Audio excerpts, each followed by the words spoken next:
We're going to go over the Cavs dvd-105g USB player, and one of the things we want to stress up front, and which is one of many huge differences when shopping with us, not only for our reputation that you could easily find all over the world, we give a lifetime dead cost repair or replacement program. We've even done loaner programs. We've had customers come back to us 5 years. I'll give you an example. One of these players purchased brand new, customer comes back 5 years. The standard warranty on your electronics is 1 year, 90 days parts and labor, and the rest of the year parts. What we did was put the customer in touch with the manufacturer, had them pay dead costs. So no matter what prices you see anywhere, I'm sure if you saw a cheaper price, the first thing you would think is it actually is a better price. But one of the things we keep trying to educate consumers is that it runs much deeper than just the price. If you look at the long-term cost of ownership, it's going to be much lower with us, especially with all the things we do for our customers. Now, going over the player, we're going to go over how it's connected, the components that comes with it, and then also we'll go over a few things on how to run it and so forth. So you have the DVD player, you have the remote control, a corded microphone. This is the cable for the microphone. You have a USB cable. What that does is it allows you to take an external drive, and instead of having it close to the player, you could use this extension cable. You have your power cable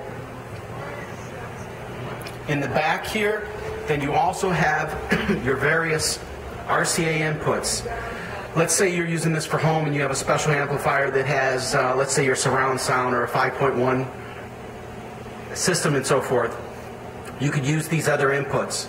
But typically, for your standard user, especially your professionals, you use a 2-channel all the way over to the left, red, white, and yellow. And then what you do is, this cable is made to split. So you could split this off of here. See how it's 3? You could basically split that and bring it to the TV. Then you have your USB in, which is when you want to play music off of the drive. Then you have the VGA, which is just in case you want to hook up VGA instead of RCA.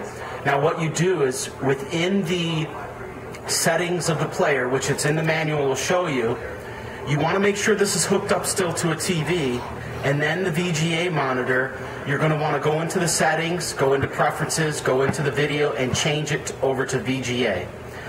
This is a SCART video. I've actually never seen it used by anyone, but it is a different way you can use video. Then there's also S video.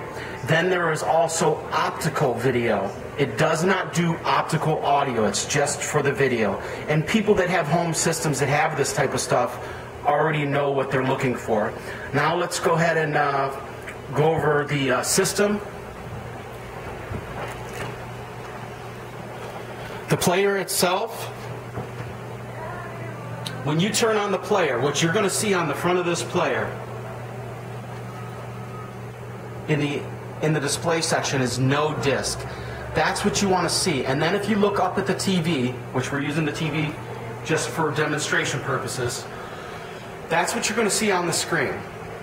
Now, let's say you want to play a disc. What we're going to do is we're going to utilize one of Cav's Super CDG discs. You open up the player, put the disc in, close it. Now look at the screen. You'll notice that it says disc loading. And then once the disc is loaded, it should come up showing how many songs are on that disc.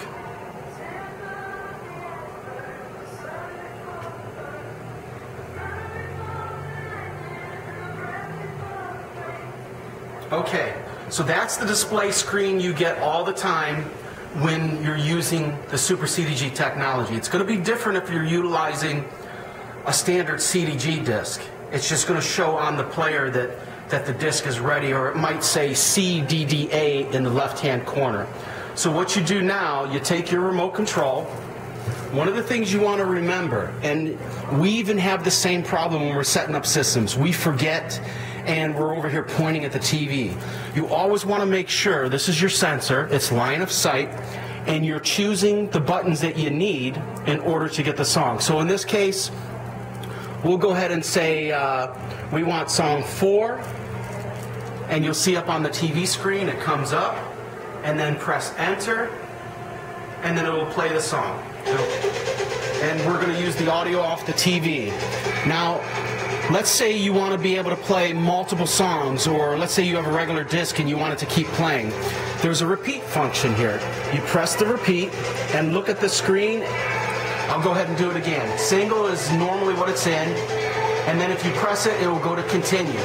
So now you have it where you can do continuous. Now I'll show you something else. You can keep the camera on the screen. I'm going to go ahead and stop this song. Well, actually, I'll go ahead and continue playing it. If you wanted to program songs, so this disc has a couple hundred songs on it. Once you have the repeat mode in, where it's continue, you can press a number and then program on your remote, and you'll see that it pops up down there. 6, program.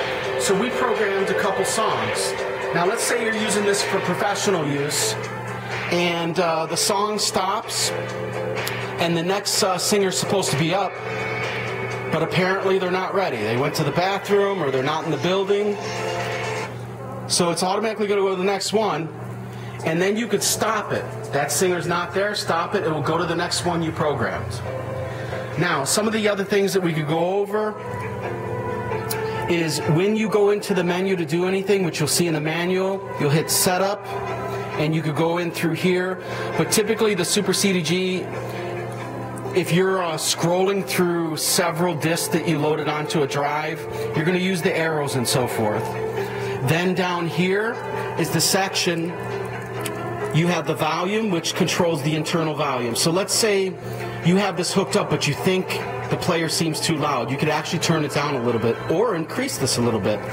Then over here is an N/P button. That's basically for changing the video. NTSC is what we use here in America. So if someone had it overseas, they would change this to what's called PAL. Chances are you won't mess with this. Then you also have what's called an MPX button. That's multiplex. So let's say you have a karaoke song that has a multiplex feature, which means you have the guide vocals. You hear the singer completely all the way through the system. So what I'm going to do is, let's look at the screen real quick.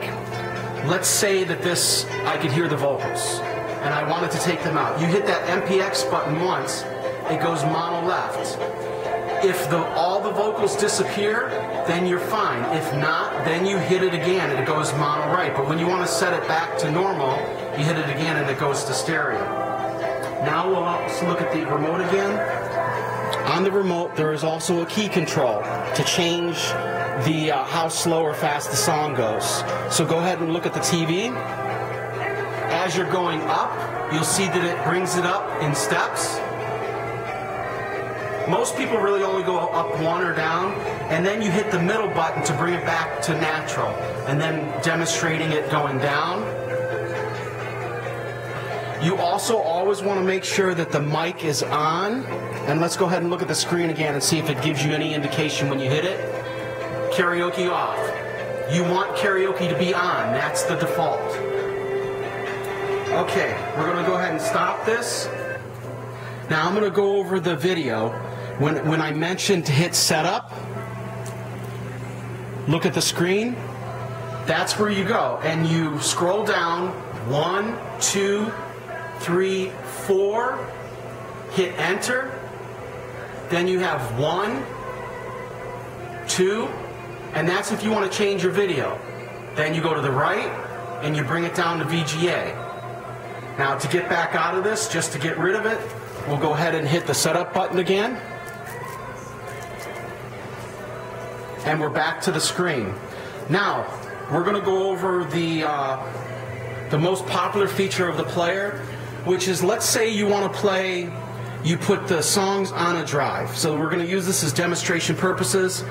Typically a thumb drive, one of the biggest problems people have is they'll go online and buy from sellers that they don't even know, and there are tons of counterfeit drives, most often, or substandard drives, so they never work properly. But if you go to a trusted place, like even go to Walmart or something, and you purchase a thumb drive, and a lot of times we recommend Kingston because it's the best and it comes with a 5-year warranty. You don't want to get a drive that's more than, let's say, 32 gigabyte to 64 gigabyte. Or Cavs has an external drive which is 500 gig and higher that works on a power supply that you can use for larger libraries. Okay, we're going to go ahead and eject the disk because we're done with the disk.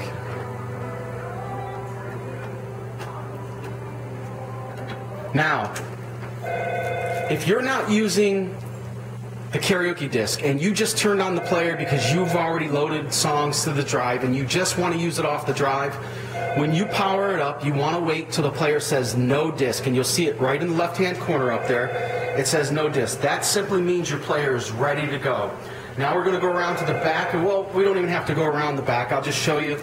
We're going to go ahead and plug this in. This drive should be ready. I didn't test it, so we're crossing our fingers.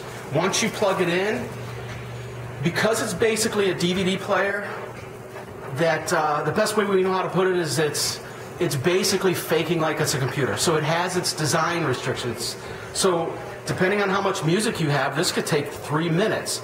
We only have a few sample songs on here, so this took all of less than 10 seconds. Now, what you do is, if you have the disc that you want to go into, you press enter. Now you're in there. And then you just press the song and play. Now, let's say you want to go back to playing a like an actual SCDG, and you still have your drive hooked in. We'll go ahead and press stop. And then what we want to do is we're going to press the D/U button, and let's see if it comes up on the screen. So you see, now it's asking you, do you want to choose the DVD drive? The dark pink simply means that that's the device you're on. So you go ahead and choose the DVD drive. Now what it's doing is it's going through there. There's no disk. We put the disk back in. Give it between 4 to 10 seconds. It'll come back up, show you how many songs are in there. Due to the drive being on there as well, sometimes it takes a little bit longer. And like I said, it is reading a lot of data. It's not like your traditional CDG that just has a few songs on it.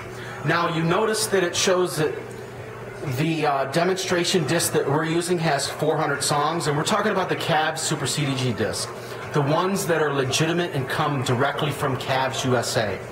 That's showing 400 songs, but it's actually only 200 songs because the other half of the disc is with lead vocals that you could practice with. So we're just selecting a song. Go ahead and look at the screen. We want to play that. And then we say, okay, we're done with the, I want to go back to the drive. And the drive's still plugged in. So I press the D/U button again. And see how it's showing that it's on the DVD drive? Go back over to the USB device. And you're back in. And this is pretty much it for your standard features. On Cavs' website, they have several tutorial links. They have what's called a Cavs MCG software that allows you to upload your own disc. They even have a software that you could get a demo version of just to try it out. Let's say you have about 40 CDGs, and you not only want to put it on the drive, but you also want to make a Super CDG. They do have softwares like that. Just spend the time to talk to us, ask us any and every question, and we'll be able to help you out.